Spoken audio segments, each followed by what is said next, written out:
Hello everyone, and welcome to my first video of 2026. I'm Michael, aka Trainman3985.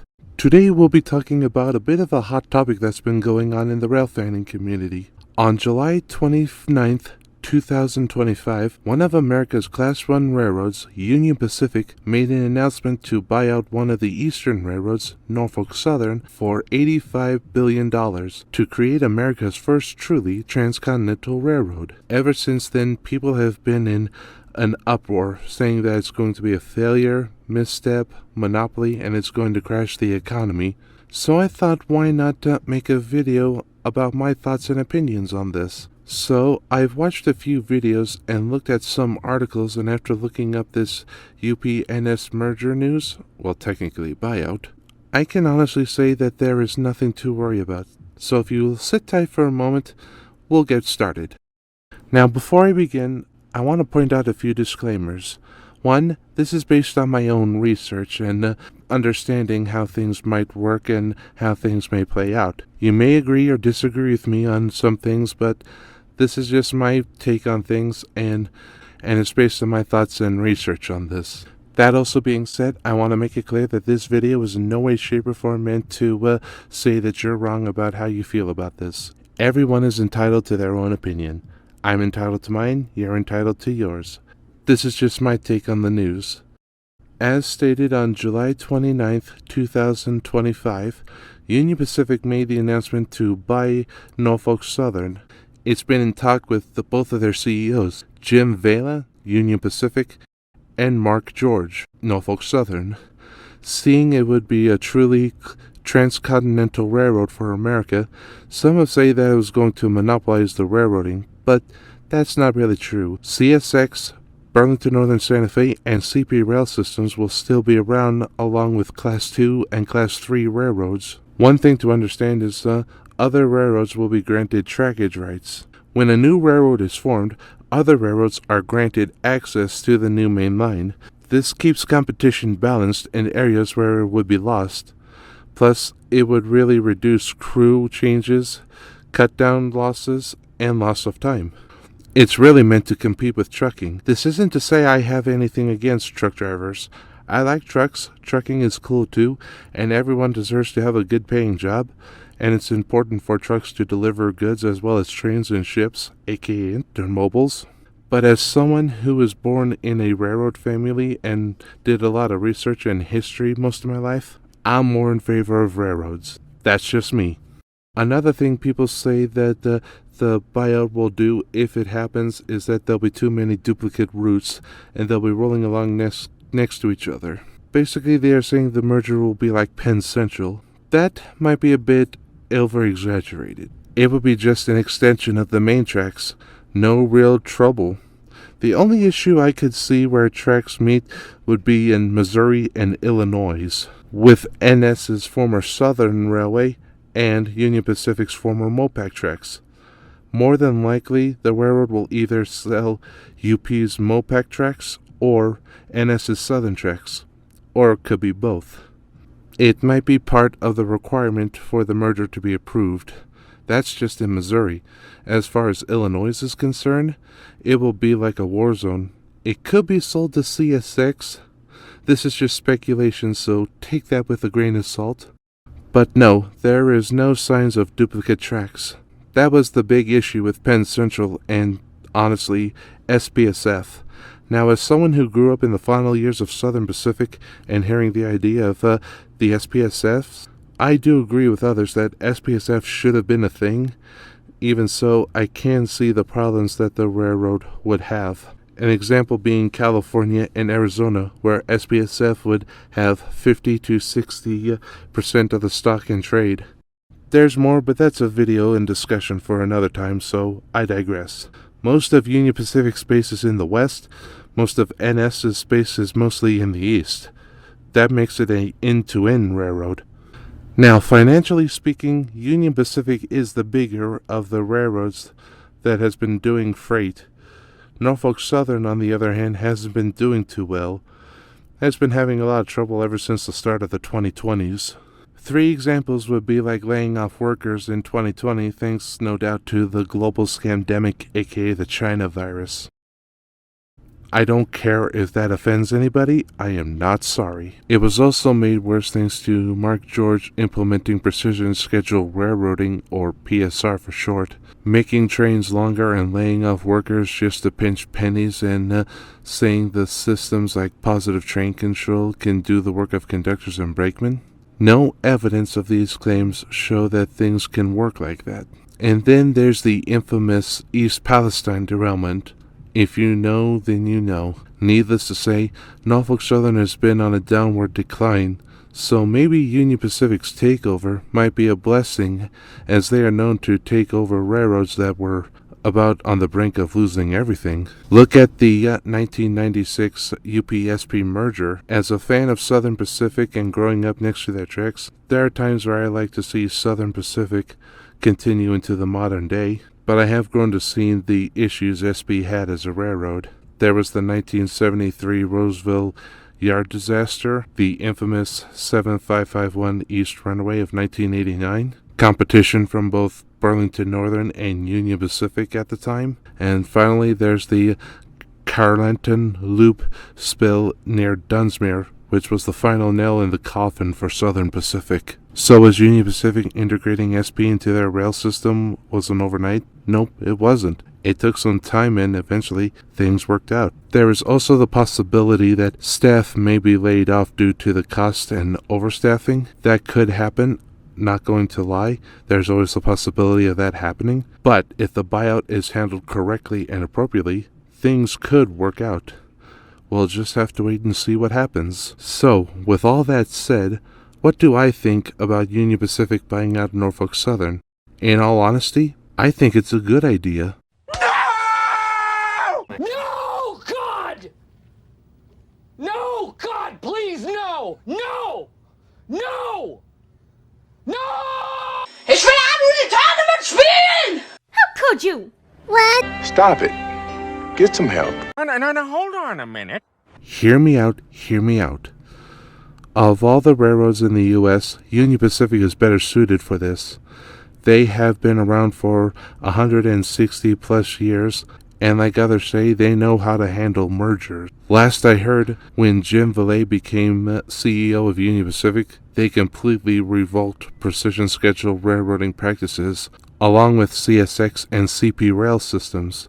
Kind of like when CP Rail was out of the PSR game around the time they purchased Kansas City Southern at the time. If I'm wrong, I'm wrong. Plus, not to mention, again, as it's an end-to-end buyout, not the same crisscross like Penn Central was. It could also lower freight rates for trains. There's always the possibility that may go up. I'm not going to lie. I'm not a stockbroker or know anything about railroading rates or stocks. It can be more competition for trucks, since trains carry more cargo than trucks on the roads and highways today due to weights, length limits, and route availability. Ships can haul more, but they're limited by water. This could be a blessing or a curse. We'll just have to wait and see when it happens. With that said, what will happen if the buyout is approved? This is going to be a hypothetical. I'm not The Simpsons, I can't predict the future. Whatever the railroad decides to do, it's up to them. But what if they came up with a few things? That's all this is, just a simple what if. Put it simply, if the buyout isn't approved, then things go back to the way they've been. BNSF and Union Pacific move freight in the west. CSX and Norfolk Southern keep traffic in the east. CP rail system will keep moving freight through Canada, America, and Mexico. NS likely will go downhill as it always because of its PSR rules, likely leading to another wreck that could happen down the road. Who knows? Now, if the buyout is approved, this is what could happen. Union Pacific will sell off the tracks that are not needed to other railroads. BNSF, CSX, CP rail systems, and Canadian National will get trackage rights per keeping the competition balanced. Union Pacific will have access to 95 container ports, 52 served by Union Pacific, 43 served by NS. The railroad could also make 3 new routes like Jacksonville to Long Beach via Shepherdsport, Norfolk to Oakland via Kansas City, New York to Portland via Chicago, just to name a few.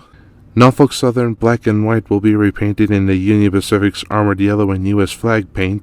Some may be patched as well as a starting point. UP may also take over Roanoke shops and use it to continue upgrading and modernizing their locomotives. Some may see service again. Others may be scrapped or sold off to other railroads. Some, being older engines from the 80s and 90s, could be donated to railroad museums, such as Union Pacific has a big heart for preservation. In the words of Steve Lee, the railroad will take a piece of equipment and keep it as is until we find a good home for it. As far as NS's heritage units are concerned, they'll most likely join Union Pacific's heritage fleet. This could go about 2 different ways. 1, they retain their original NS numbers. Or 2, they gain Union Pacific-based numbers based on the years. Like, for example, Delaware and Hudson 1080 will become UP 1929. Southern 8099 will become Union Pacific 1894, just as an example. With a high number of trains that travel, Union Pacific may consider double-tracking or even triple-tracking some areas. It depends on the land and if Mother Nature is willing to allow such an idea. Like, for example, Donner Pass, it's best suited for 2 tracks, one going east, one going west. Freight rates could go down or they could go up. Anything is possible. If anyone is wondering what will happen to the steam engines, likely nothing bad's going to happen.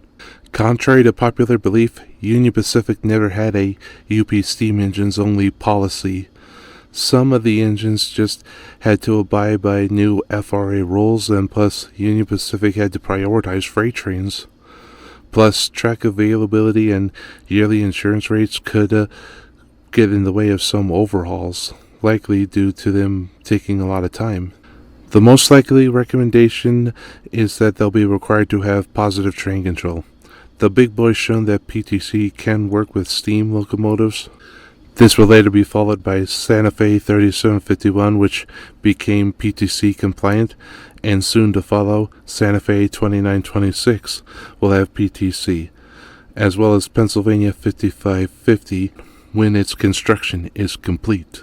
So on the west side, Southern Pacific 4449, Spokane, Portland, and Seattle 700, Milwaukee Road 261, UP 3985 and 5511, the Iowa QJs, and I know this is a bit of a stretch, but also Cotton Belt 819 could see a return to steam on the main line.